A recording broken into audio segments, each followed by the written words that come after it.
உங்கள் வீட்டில் யாருக்கும் கத்திரிக்காய் பிடிக்காது, சாப்பிட மாட்டாங்கன்னா கண்டிப்பாக இந்த டைம் வீட்டில் பிரியாணிக்கு செய்கிற கத்திரிக்காய் தொக்கு ரெசிபி செஞ்சு பாருங்கள். அவ்வளோ டேஸ்ட்டாக இருக்கும். கேட்டு வாங்கி சாப்பிடுவாங்க. வாங்க எப்படி செய்கிறதுன்றதை பார்ப்போம்.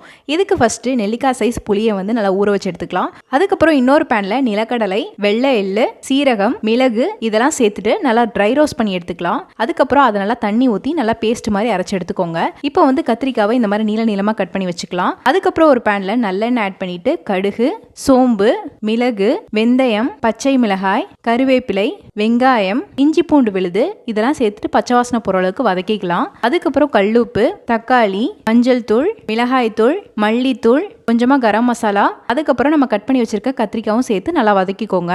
இப்போ வந்து நம்ம கரைச்சி வச்சிருக்க புளி ஆட் பண்ணிக்கலாம். இப்போ வந்து கொஞ்சமா தண்ணி ஆட் பண்ணிட்டு நல்லா ஒரு 10 நிமிஷம் நல்லா வேக வச்சு எடுத்துக்கலாம். அதுக்கப்புறம் நம்ம அரைச்சி வச்சிருக்க பேஸ்ட்டை வந்து ஆட் பண்ணிடலாம். ஆட் பண்ணிட்டு நல்லா மிக்ஸ் பண்ணிட்டு எண்ணெய் நல்லா பிரிஞ்சு வர வரைக்கும் குக் பண்ணி எடுத்துட்டிங்கன்னா சூப்பரான பிரியாணி தொக்கு ரெசிபி ரெடி ஆயிரும்.